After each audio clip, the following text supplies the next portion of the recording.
Hello, everybody. David Shuster here. Canadian boycotts of U.S. products and states are intensifying, and the impact on the U.S. economy is becoming more severe. An update on that in a moment. But first, amidst the Trump tariffs, investors around the globe are also abandoning the United States. And on this day, we saw it as soon as the U.S. stock markets opened. Here we go. We're off, we're running, we've started, and we're opening in the red, big time. The Dow Industrials in the first few seconds of business down 350 points. That's 0.84%. You're back to 41,600. Oh, look at that. There's the Dow 30. I see two winners. That's your lot. 28 losers, 2 winners. Plenty of selling. The S&P 500 is down 50 points, exactly 1%. The Nasdaq Composite down 241 points, 1.3%.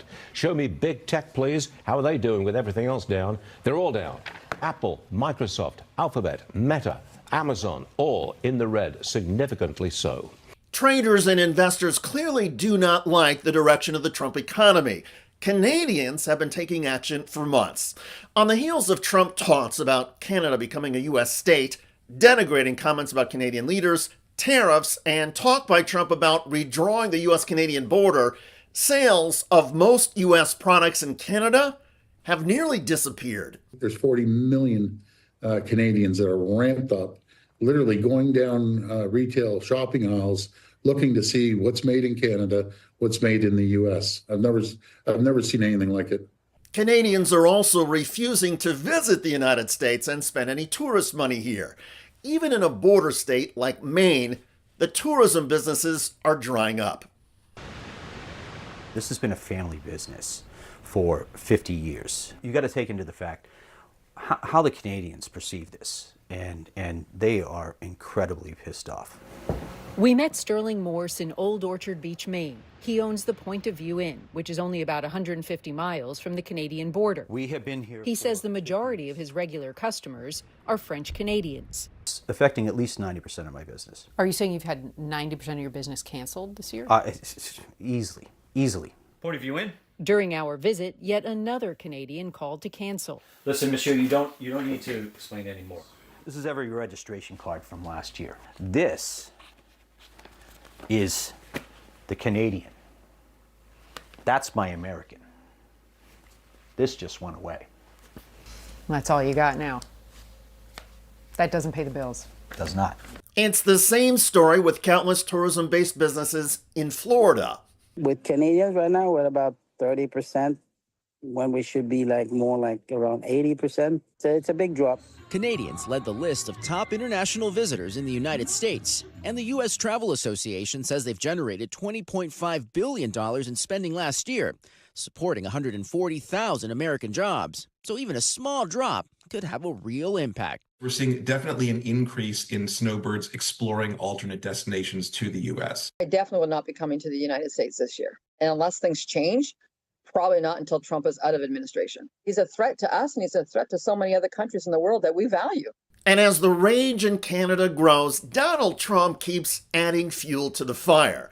He recently depicted Canadian leaders and negotiators as more difficult to deal with than America's fiercest enemies. One of the nastiest countries to deal with is Canada. The people that, now this was Trudeau, the people that good old Justin, I call him Governor Trudeau, his people were nasty. On top of Canadians boycotting U.S. products and refusing to spend tourism money in the United States, the Trump rhetoric and policies have also prompted countless Canadians to dump their U.S. real estate investments. Headline: Canadian snowbirds are selling their U.S. homes. There's definitely been a noticeable change. Cher Ross, a realtor in Southeast Florida, says about half of her French-Canadian clients have either sold, plan to sell, or are not doing seasonal rentals since Trump's victory.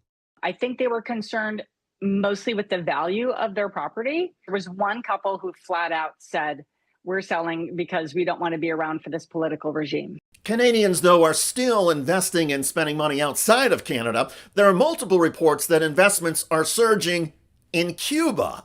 Great weather, great people. That's why we keep coming back.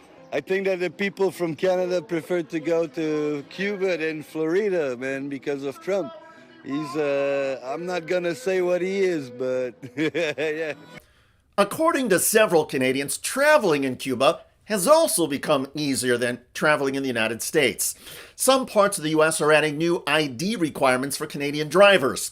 And the story of one peaceful Canadian who was stopped and arrested in Georgia recently made Canadian national television news. They're taking away my car, and now I can't drive, and I don't know what to do. I'm in Georgia. Pretty upset, understandably. That's Emily Neal, who calls her arrest last month the most horrendous incident of her life. She saw my license, and then she took a moment, looked down upon it, and she said, "This is not valid." And I was like, "No, my license has not been expired or anything like that." She's like, "No, this is a Canadian driver's license. I can't accept this. How do I know if you are actually Canadian or if this is a forgery? Canadian licenses aren't accepted in the state of Georgia." I did have more forms of ID. I had my OHIP card on me, but my passport, I don't keep it on me when I'm traveling. I like to keep it back in the hotel or back at the home that I'm staying at. And she kept insisting on seeing my passport, which I didn't have on me. I had a copy of it along with a copy of my birth certificate and Nexus card all on my phone, but she did not want to see any of those. She promptly told me that I was now under arrest, I could not drive in the state of Georgia, and that my car had to be impounded. So she put handcuffs on me, frisked me, and put me in the back of her police car, and we waited until a tow truck driver could come and take my car away. And then she took you where? She took me straight to jail. To jail? Yes, to jail, in which I was processed, booked, fingerprinted, mugshot, had to wear orange, the whole shebang, and I was in jail and forced to pay a bail to get out. How long were you there? They told me I was going to stay there until June 12th unless I paid the bail, but as soon as I was paid the bail, I was released after approximately 3 to 4 hours. Emily Neal was lucky. There are multiple reports of other Canadians stopped and arrested for not having their passports who were kept in a U.S. jail for a week. The stories have disgusted and horrified Canadians who see a direct correlation between the anti-Canadian behavior of some U.S. police and the Canada bashing by Donald Trump. So the Canadian boycott of all things related to the United States is growing. And with every new tariff that Trump imposes on Canada, Canadian leaders are hitting back.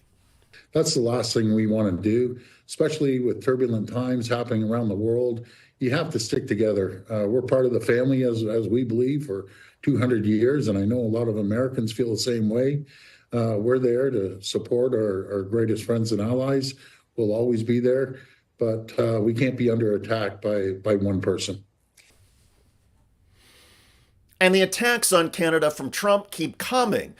So Canadians are putting their elbows up, to use a hockey phrase, for fighting. Although unlike in Canada, where games have finite lengths and seasons come to an end, many Canadians feel, as many Americans do, that the Trump administration term is going to drag on indefinitely. The only question seems to be whether U.S. businesses, corporations, and consumers, stung by the Canadian boycotts and reeling under the Trump economy, can somehow convince Donald Trump and his Republican enablers to back off. By the way, Donald Trump's advisor and Doge leader Elon Musk is now erupting after getting slammed by an alleged baby mama. I'm selling it because I need to make up for the 60% cut that Elon made to our son's child support. That is Ashley St. Clair. As the headline says, the MAGA influencer says she's selling her Tesla because vindictive Elon Musk slashed their child support 60%. Why do you think that he did that? That's a great question for him. You feel like he was sort of like vindictive against you in some way? Yeah, that's his modus operandi when women speak out. When was the last time that you spoke to him or tried to speak to him? February 13th. But he's just not responding to you at all. And how would you characterize the way that he's going about you can check the stops. I'm not the only one Rules who's of picking up authorized passes. Elon Musk's alleged baby mama lashes out at petulant man-child amid paternity quarrel. Check out that video at the link below. It generated a lot of comments on YouTube. One of the most popular is from Lori, who writes, "Mr. Shuster with the baby mama drama. Yes, please." Thanks, Lori. I try to cover a broad range of stories. I appreciate your support and encouragement. To all the rest of you and Lori, I look forward to reading all of your comments about Canadians boycotting the United States and inflicting significant costs now on the U.S. economy. I got to apologize to the American people. We absolutely love you. I'm sorry you've been put in this position, but we have no choice. I'm David Shuster. Thanks for joining us.